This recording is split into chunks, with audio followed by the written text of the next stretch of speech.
Yeah, absolutely welcome to this Triple ID conversation number, I think 19 or 20 already. I'm really delighted to see Pia Pedersen here, and I look forward to her presentation. So yes, please, Pia, take it away. Thank you very much, Carol. And also, first of all, thank you for inviting me for this talk here. It's the first time I'm participating, so I'm really excited. And I also hope I will be able to meet all of your expectations. So, but as you know, my name is Pia Pedersen, and I have a practical background in graphic design here from Denmark. And I work as an associate professor at the Institute of Visual Design and the Center of Visibility Design at the Royal Danish Academy in Copenhagen. Just a little background, PhD was about Marie Neurath and her work as a transformer with Isotype, the graphic approach. And that is also my starting point why I'm interested in the use of pictograms, symbols, icons, and visual languages in general. So I like observing how pictograms, icons, symbols get a life out there, and as many of you probably do, I take images of them all the time. It's kind of a disease. People hate walking around with me. But in my more recent research, I've focused on the legibility of health-related pictograms, which is the focus of my talk today. So what I would start by saying is that health-related pictograms are not designed for optimal legibility. And who cares about that? Well, recipients care. And we should care. So in this talk, I'm first going to discuss the legibility of health-related pictograms, focusing on pharmaceutical pictograms and the Danish government's corona pictograms. Then I will introduce two legibility experiments and suggest further research. And finally, I really look forward to a good conversation. And if you don't have any questions for me, I have some for you. So I'm looking forward to that part. So by taking a look at the health-related pictograms from a design perspective, I will show why there are some issues in today's health-related pictograms. So first, clear medicine information is becoming more important because an increasing number of people are taking medicines and we are given more responsibility for use of medicines. And medicine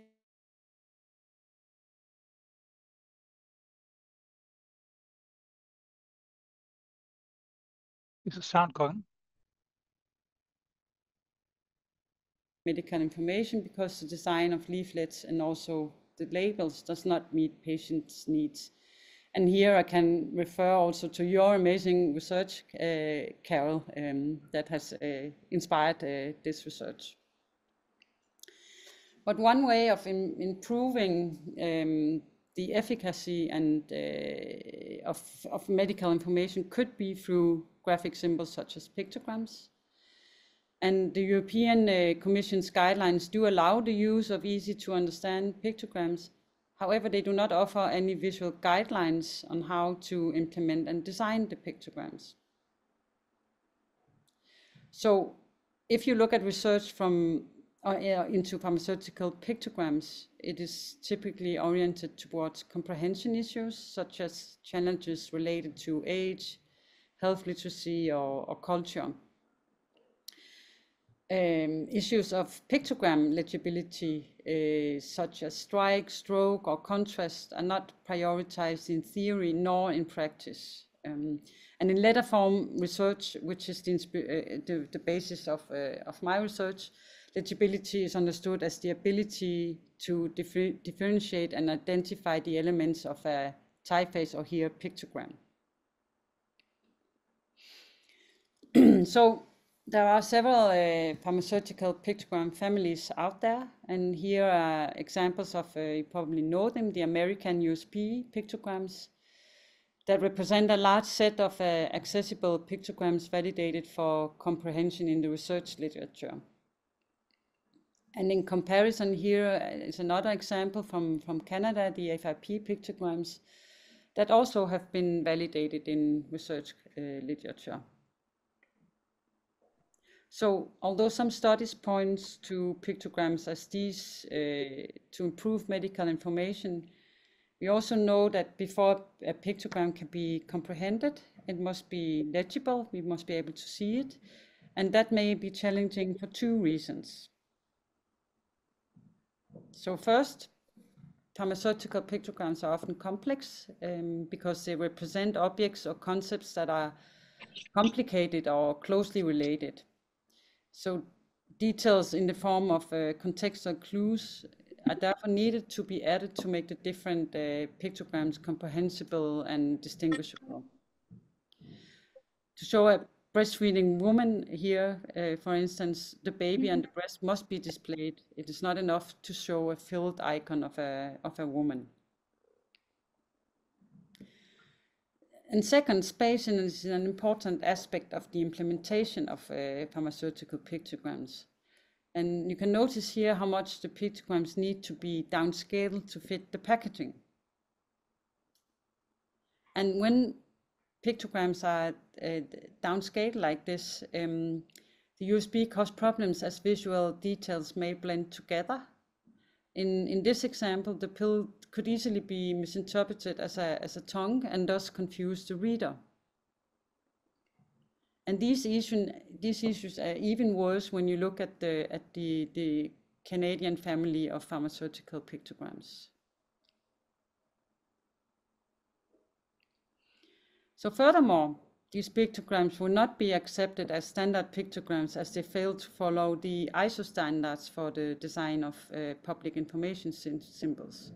For instance, ISO recommends a 2 millimeter stroke. I don't know where they have the 2 millimeters from, but that's their recommendation.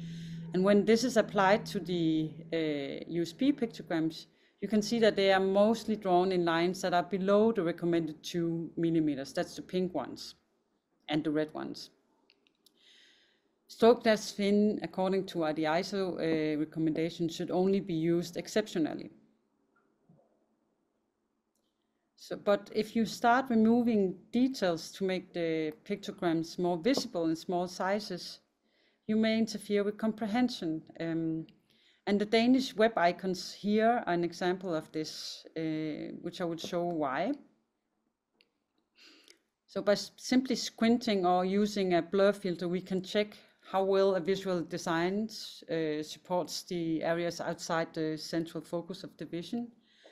And although the pill is more visible here in the Danish icons, you miss the hand and the face to increase comprehension. So how do we balance between visibility and details for comprehension? And we tried at the Center for Visibility Design to answer some of that in our first experiment that I will present soon. But this suggests that we know little about how we see and thus comprehend pictograms in implementable sizes. And considering the grown older population who often suffers from impaired vision, it becomes clear that solving legibility issues in these pictograms is important. And there's a need then to test to design and test pictograms in smaller sizes and not just in big sizes where we can see everything. Good. So now I will take a brief look at the corona pictograms that we had in Denmark. And this case will suggest how pictograms are becoming important means of influencing people's health behaviors. So these are the key Danish corona pictograms that were designed by the Danish studio E-Types. That's one of the largest studios here in Copenhagen. And accordingly, they designed them to be so simple and easy to decode that you can understand them without text. And I don't think I don't know if you will be able to. We're used to them here in Denmark, but I would be curious to hear how you would think about them. And according to the CEO, he assumed that these are particularly easy to decode. So here you can see them with text, but in their design, E-types focus mostly on making the visual language of the pictograms fit the visual identity of the Danish Health Authority.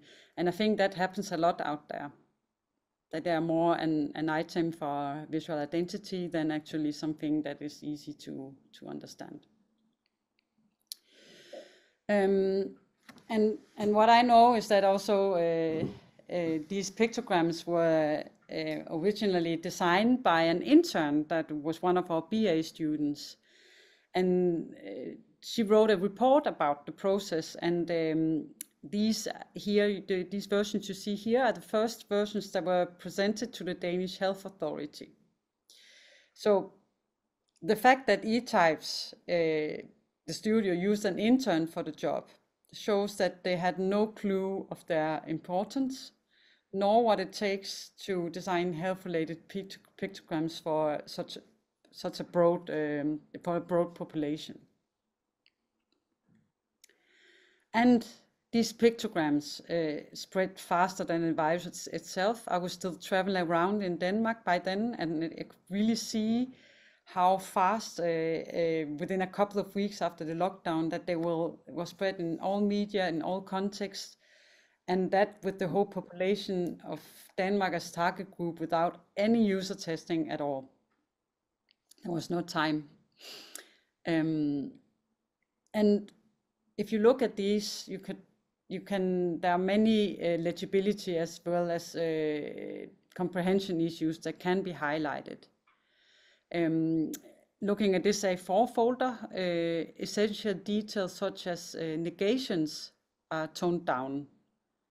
Furthermore, as we've seen, a thin outline is not optimal for legibility. And similar design features were implemented in other institutions' pictograms, and here by the police.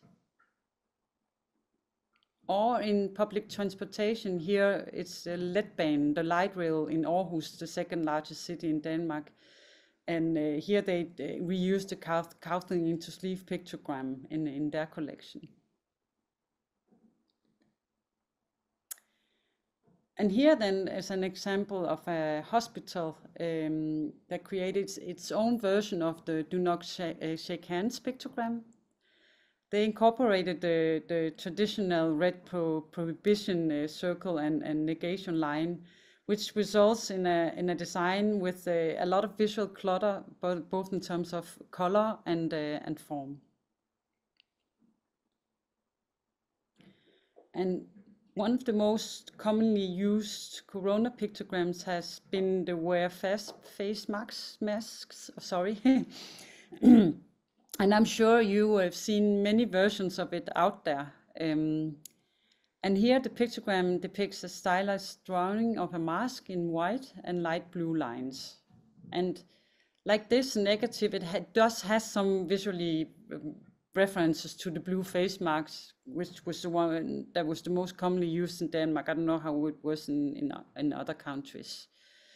But however, especially when it's drawn in positive, as it suddenly is in the Arabic poster here, I see it differently. If you squint your eyes again, you can't see the two blue light versions in this positive, these two light blue lines. And personally, this reminds me a bit of Curious George, which also highlights how differently we can perceive and interpret things. So could the wise use of colors have made the important information more legible and comprehensible? And in terms of comprehension, wouldn't the pictogram have been clearer with the face? Couldn't it have shown how the mask should sit over, not under the nose? And here I can add that Copenhagen Airport had a different version with a face. However, if you squint your eyes again, the face mask becomes hard to see. So we're back at the beginning again. So while the COVID pandemic is over, luckily, and most of the pictogram have disappeared from the landscape, I believe that it is not the last time we will need to communicate in these ways. And therefore it's important that organizations and their designers know how to create pictograms and icons that communicate their intended message properly. So this leads to the first experiment we did at the center, where we investigated the visual simplification. And we wanted to see whether we could improve the legibility of the USP pictograms by generally simplifying the shapes while keeping the same level of detail. So we measured the level of complexity of the USP pictograms. And here, this just to explain it, the white line inside these two icons here represent the skeleton. And the longer the lines, the greater its complexity. So we took 15 complex USP pictograms and redesigned those by a set of predetermined principles. And we then used an ISO method as basis to test. We had a psychologist at the center who was hired to conduct the test.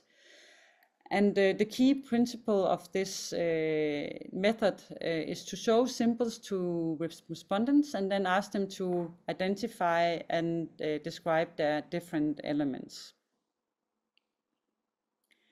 So we measured the smallest size. Any element could be identified in both the USP pictograms and the redesigned versions.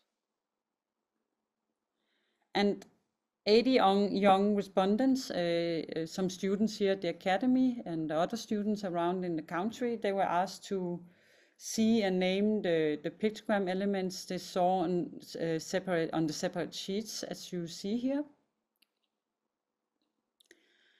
And looking at the results, none of the findings were in favor of the USP pictograms. And 4 pictograms showed significant performance differences. And looking at these suggests that, for instance, minimizing the overlaying of objects may be a good idea. But also looking at the results, the highest reduction in complexity across all pictograms, all the 15 that were redesigned, was achieved in the read label that you see on top. But this, although it was really simple, it failed to significantly improve performance. So even though the redesigned pictogram was visually simpler, this simplification did not improve the identification of its elements. Looking at the redesigned milk pictogram, on the other hand, that one significantly performed better, but represented one of the smallest reductions in complexity. So this indicates that a reduction of complexity does not necessarily enhance acuity, as different factors are at play. So in the following experiment, we decided to start investigating isolated features, because on the other experiment it was difficult to find out what was actually going on, what influenced performance. So we wanted here in this experiment to understand more precisely how to use the space available within a frame.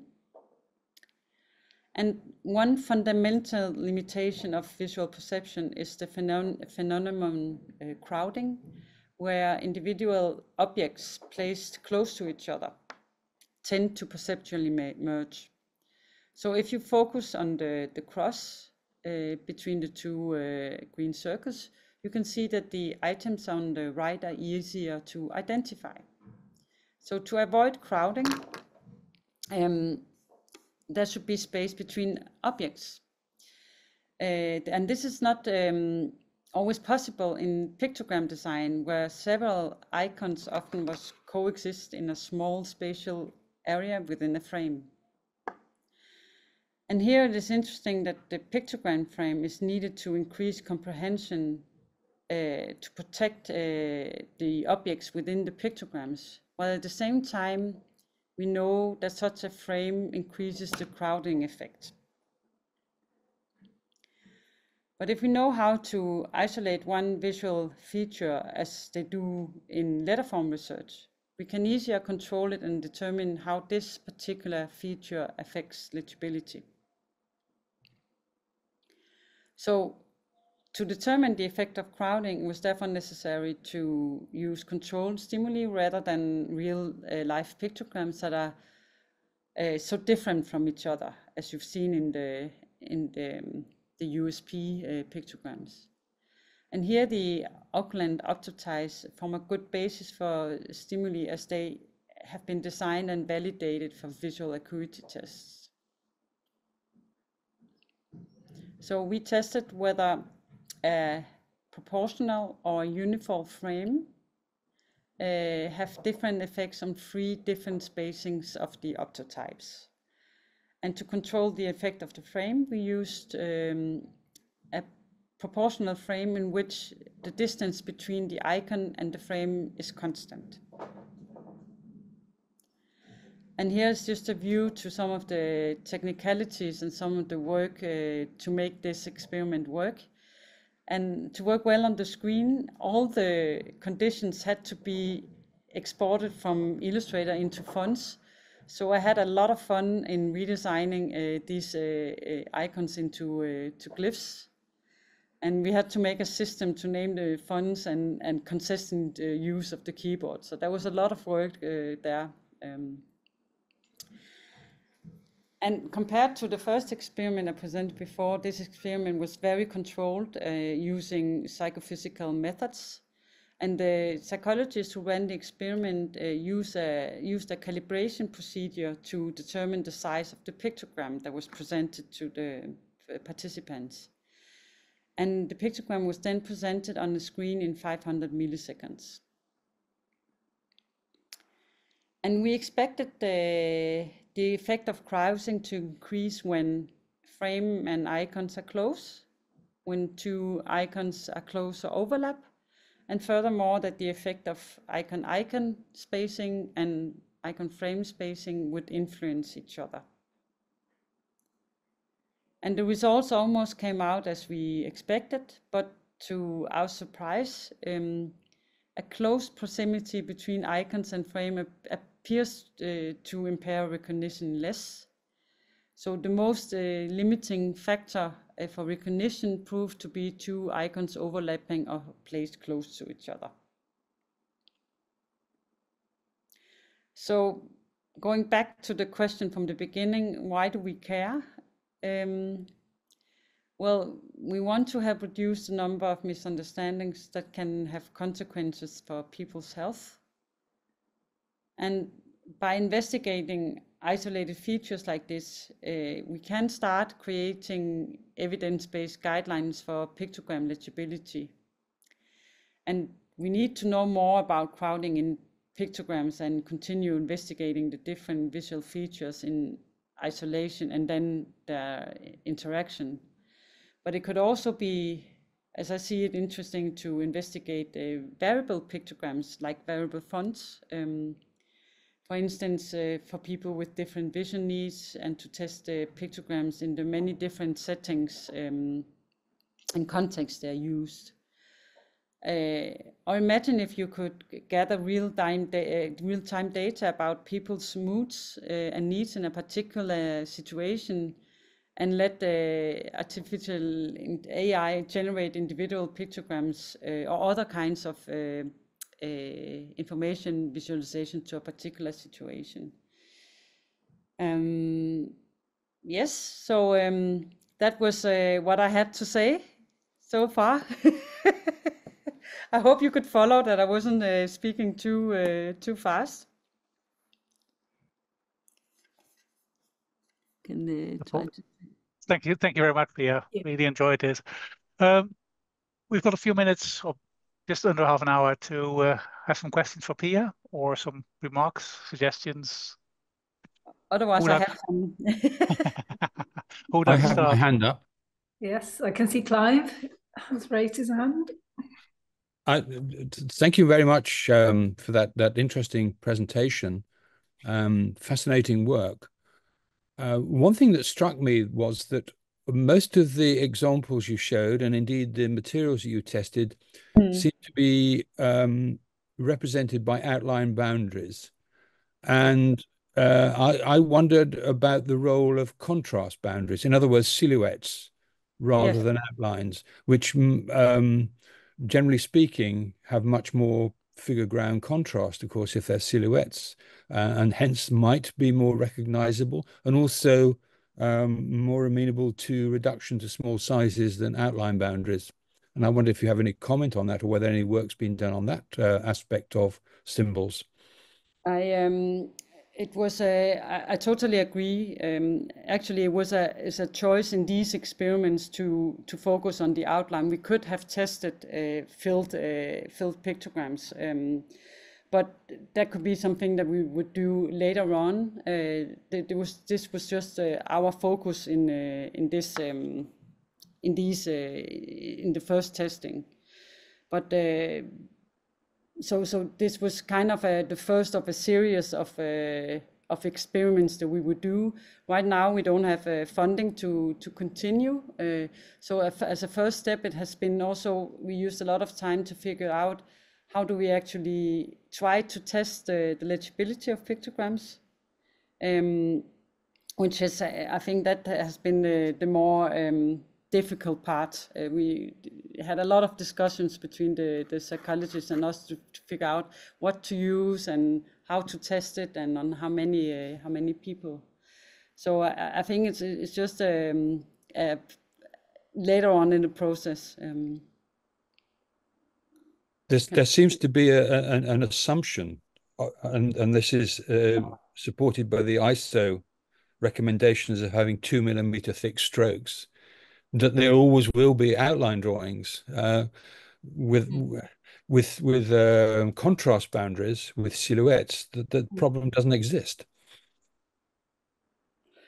That's just a follow-up observation. That's all. Yeah.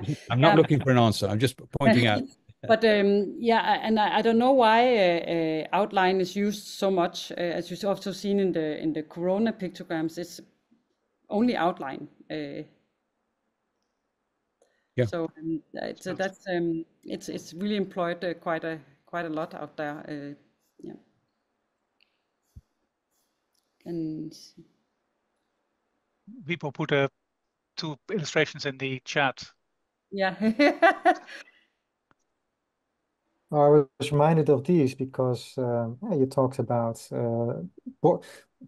if they're close to the border, it works pretty well, actually, better than expected. And Eiger did that quite a lot. He placed items very close to the border of the pictogram. So you can see here an example of, in this case, it's in the chat, they call that a machine and a geo, some kind of measuring instrument. But he also used the whole spectrum of outlines as well as silhouettes. And that has also psychological meaning in the sense that heavier items are in silhouette and literally light items, white or transparent items, are typically in outline. And by doing that, he also increased the diversity of the objects. The visual diversity, if you have a very large set of pictograms. Then this does not really have to do with your lecture, but another aspect, what he often does, there's an assumption that pictograms always have to be centered in their container. Yeah. And he also doesn't do that. He just cuts significant details. Just like you crop a photograph, he crops significant details. So that also leads to a more efficient use of space rather than having the whole object. I was wondering, is this also something that you would like to research? Because I'm personally very curious.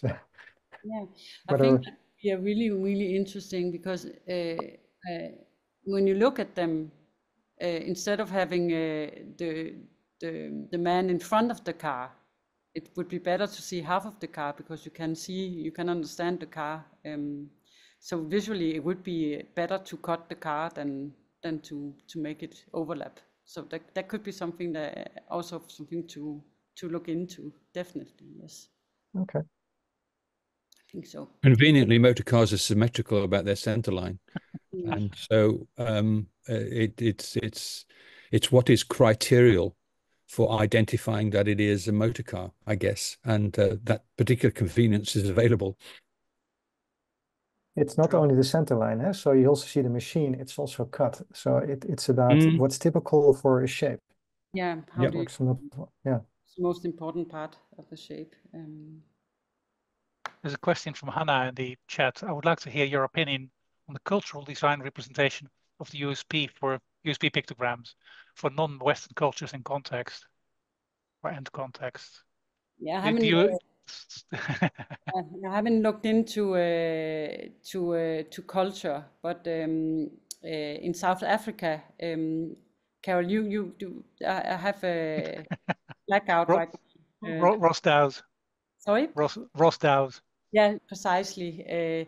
I've really been looking into to Ross's work because what I was most surprised about is the details that she described the South Africans focused on. For instance, if there was no hair on the head, they were focusing on that instead of the meaning of the pictogram. So I think that's something that that it's important to look into. But I don't know so much about it because I haven't looked into that part. I know I looked a little bit into it with the research of the work of Otto and Marie Neurath. When Marie Neurath went to South Africa also and had to redesign everything so it was fitting the visual language that was appropriate for or that they felt that where they could recognize themselves in. So yeah. There was another question. Could you tell us what your pictograms mean? I was sure only about the read the label. The Corona pictograms. Let me yeah, that was from Jane. Yes, I just couldn't quite work out what the pictograms meant. Okay, that was I'm sorry, the only one I was sure of was read the label. That's then that's my point was correct. Okay, let me share my screen again, and then I can show you the pictograms with the.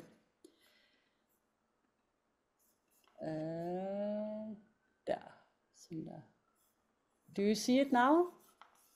Now my yes. I just need to do something with the TV because otherwise. So the first one is coughing, dry coughing. Then the next one is fever, and the lungs are if you have trouble breathing.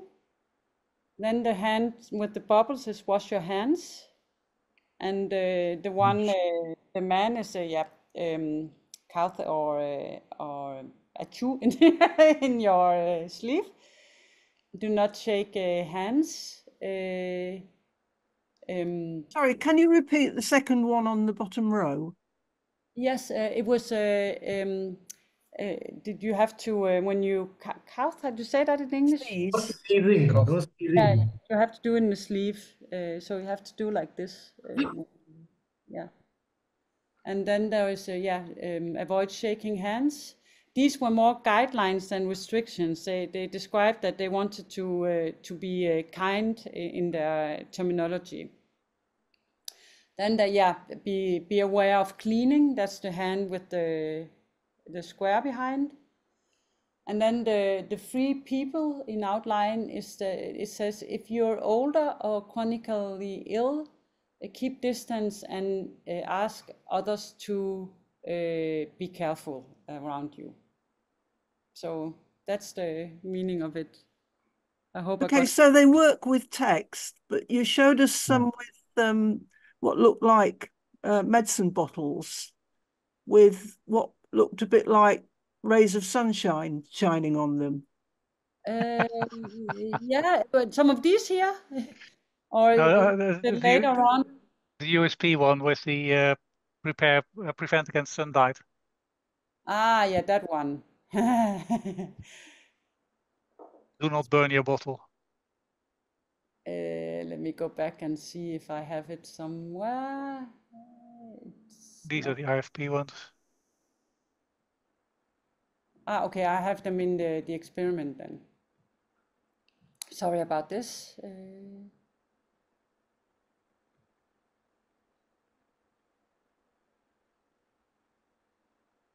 Probably these here. ones, yeah.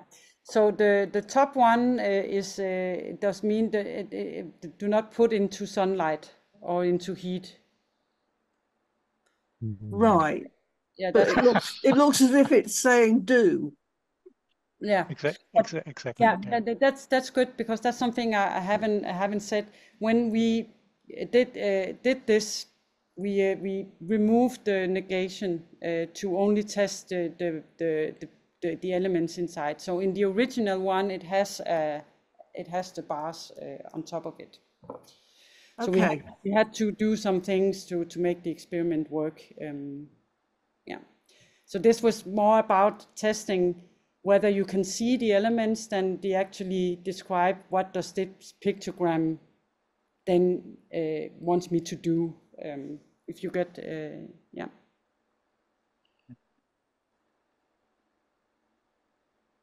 We had some more pictures posted in the chat. Maybe start with Andrea. Yes, these are the official Swiss ones. So we have got the one with the sneezing and coughing in your elbow. It's not much better.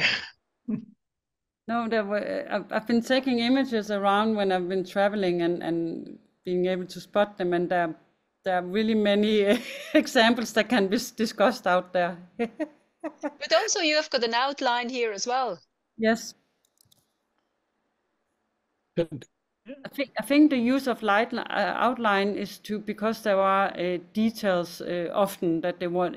Some of the pictograms need to have a lot of details, so the complex ones decide that you then use an outline for all of the pictograms. But I don't know why it's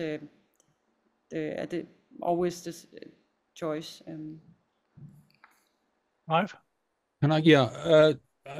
This is one of my hobby horses, and people have heard me rant about this at various conferences I've been to where pictograms have been shown.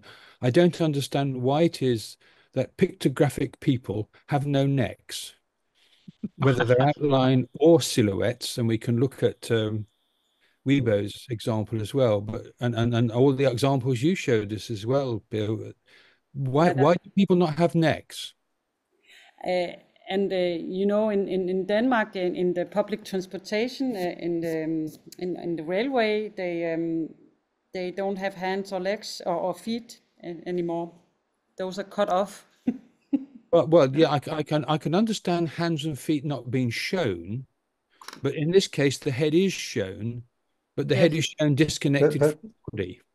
Clive, if you do have a neck, there are examples of pictograms with a neck, and I think the head looks pretty weird. It looks pretty massive if you put a neck on it. And it's also another, yeah.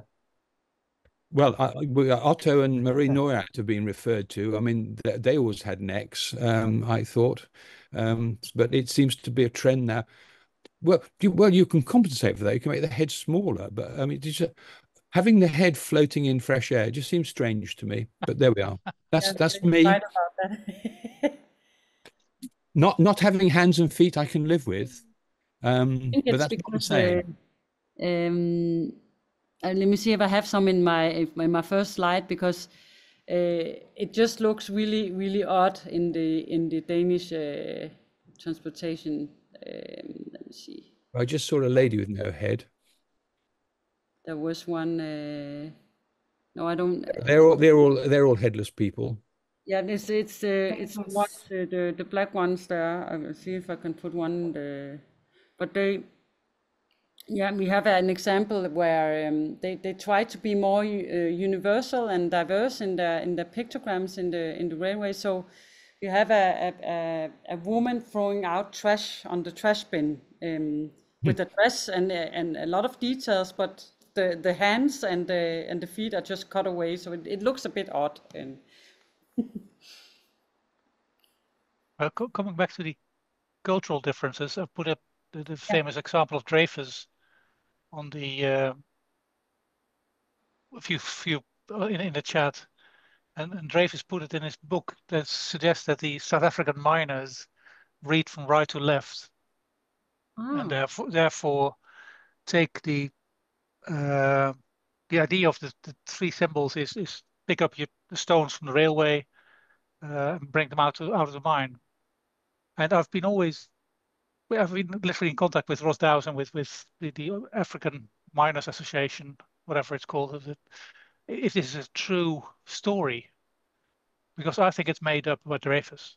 I think Dreyfus, because I cannot imagine that any miner, however poorly educated, gets paid all his life to take things out of the mine outside, and then is stupid enough to take stones from outside and put them on the railway, on the railway tracks inside a mine. So I really think I would love to know where it comes from. And then the stupid thing is Paul Meixenaar and Gerard Unger have published the same pictures. Jorge Vascara has published the same pictures without questioning it. And I would love to know where this comes from, and if South African miners are really that stupid that they bring their colleagues into danger by following the pictograms from right to left. I've got no idea. Please help. I don't know either.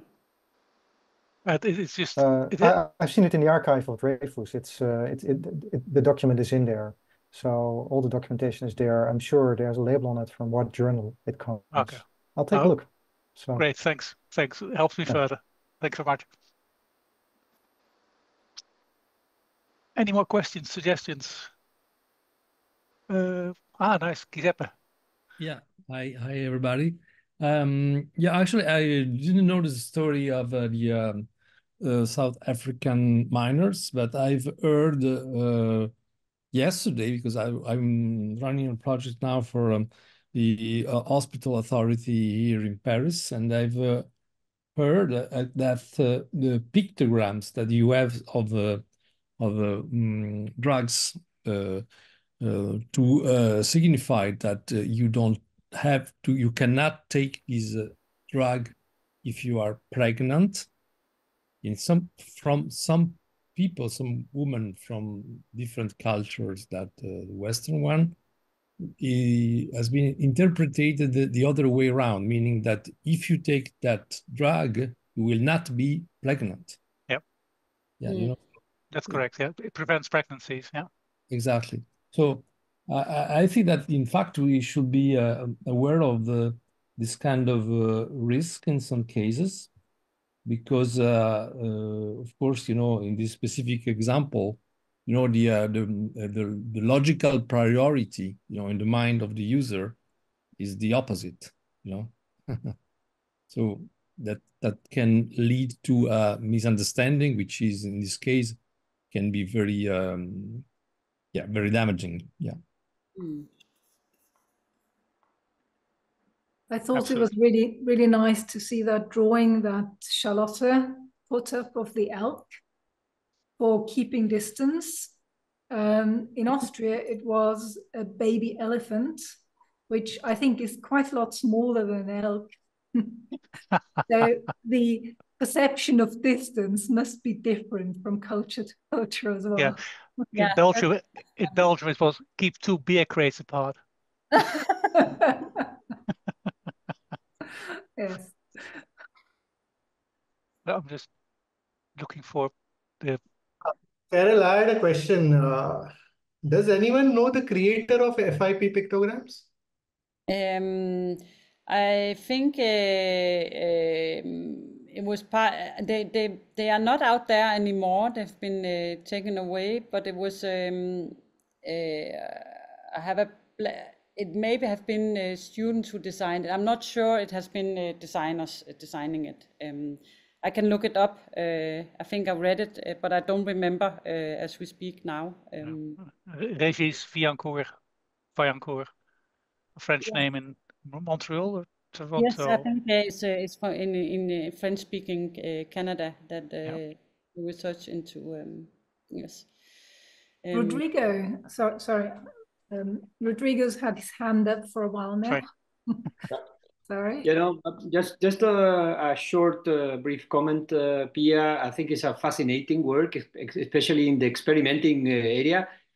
I've been inspired to experiment with the different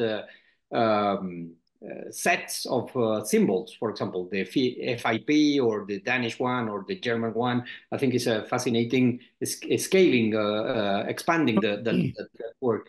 And one focus, particular focus, is about the reading and the visibility context, especially in the crowding experiment. I would like to hear a little bit more about that, because it's not the same when you see and read and try to understand a pictogram in an airport, for example, being a pedestrian and having a leaflet in your bathroom to take a pill, for example, or being on a store in the case of Corona pictogram. So I think it's very important also this scale of the visibility, the scale of trying to figure out or making sense of any of that visual representations. I would like to hear a little bit more about that crowding experiment. And thank you for your presentation.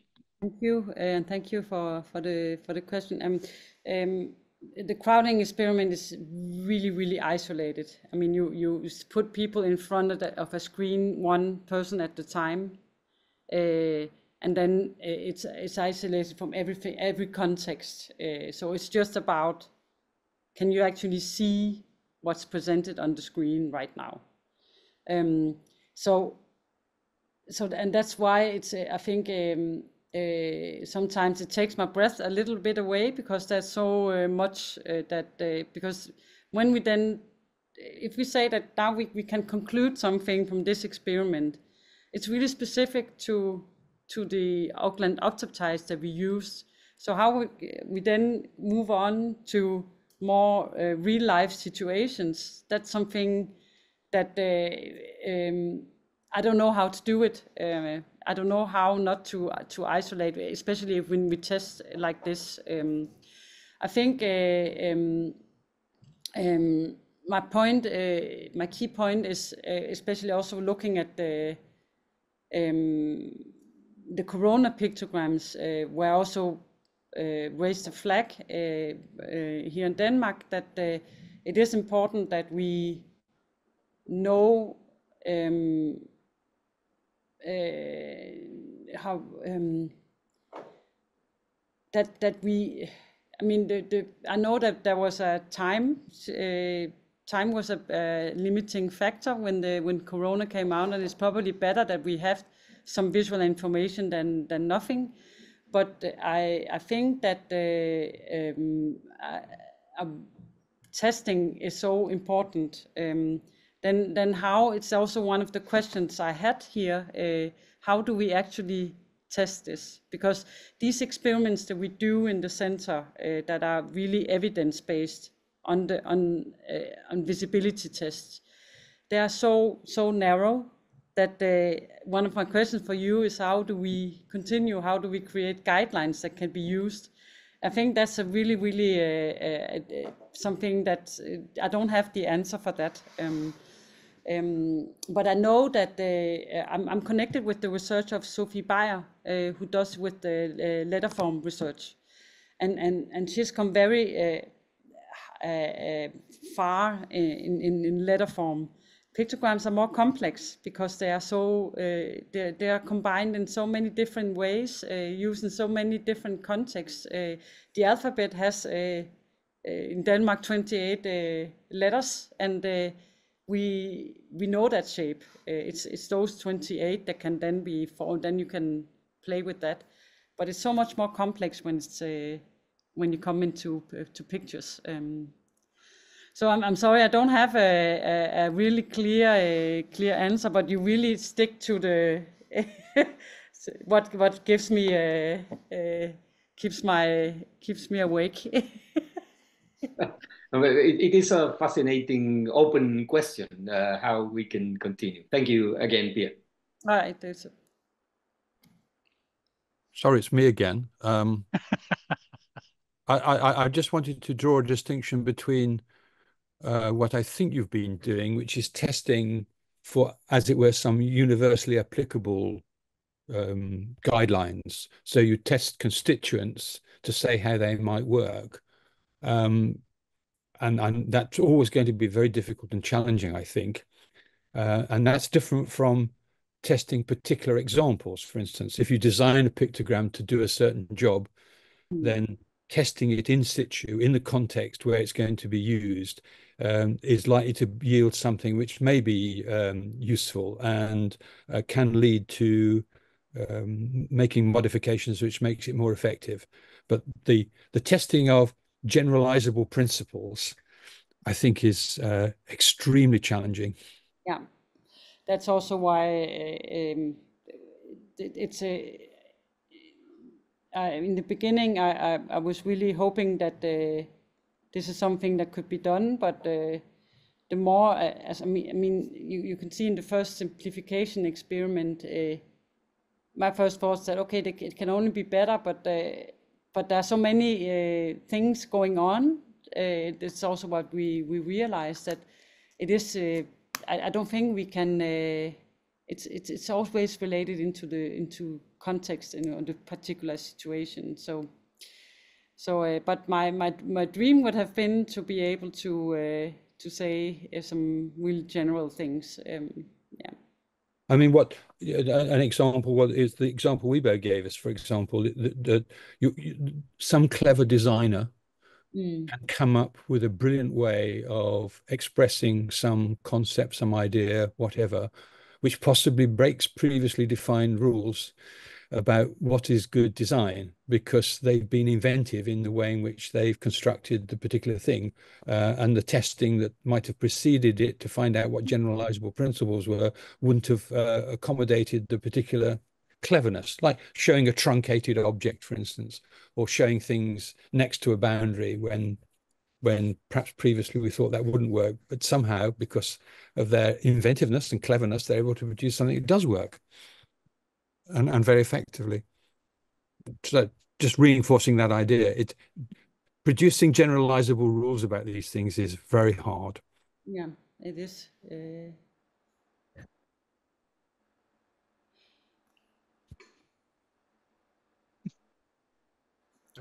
are more questions out there.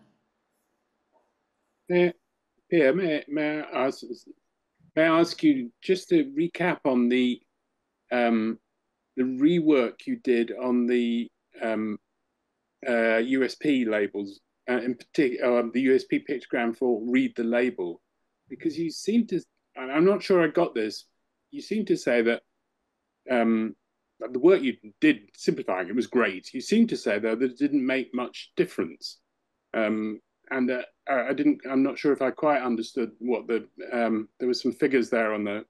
Yes, let me find it again. So either way, I think I really appreciated you making it so jokey but so serious and so serious at the same time. Love your championing of Curious George in this regard. Yeah, but really, I saw Curious George all the time in these pictograms, so I had to mention it. I'm sorry. Let me share it, and then I can try to explain. Can you see it now? No. Not yet. Okay, it's because I'm not sharing. That helps. That's the one, yeah. That you can see it now. Okay, so in the redesign, I think what happened is that I think I simplified the object so much. It's a bit like the Danish icons for taking the pill, the web icons I showed. I think I simplified so much that it's difficult to see that it's a pill class. So some of the respondents, they thought it was a mobile phone. Okay. So in that simplification, I think I was too hard on it. So that was one of the things that was going on there. And also the hand, you can see that it's almost not there anymore. Whereas in the other one, there is a lot of visual clutter in there, and it's really difficult to see the arrow. But the hand is probably more a hand than in my very simplified version. So it's all these questions that came when we started designing this experiment, is how to do this. And that's also why we did the second one, where we tried to really isolate things and see what happens when you are in control of stuff. Here we can assume that, okay, there's something, we did simplify it visually, but it didn't really succeed in the comprehend, or in what people could see the elements. So here they were asked, there were 4 elements. There's a face, there's an arrow, there's a pillar glass, and there's a hand. And so they were asked to identify these 4 elements, and I think they did not succeed better than in the other one. On the other hand, in the milk, you can see that what happens here is that I changed the perspective a little bit of the milk and removed a cow, and then so I'm doing a lot of things here when I removed some of the perspective, and I removed the overlap also, and so the visual simplification was not, it was only 5.68% visually simpler, but it really performed better. The elements were more easy to identify. So we started having these discussions, what is actually happening here.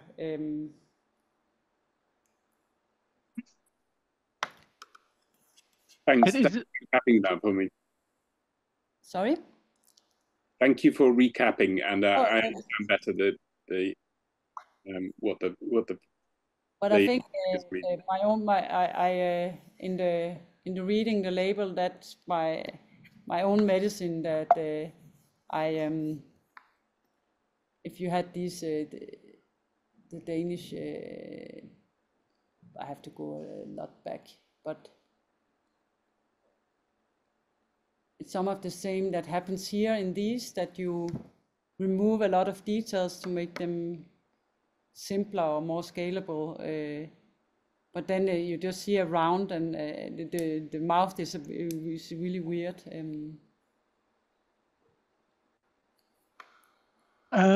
Thank you very much, Pia. We've reached an hour already.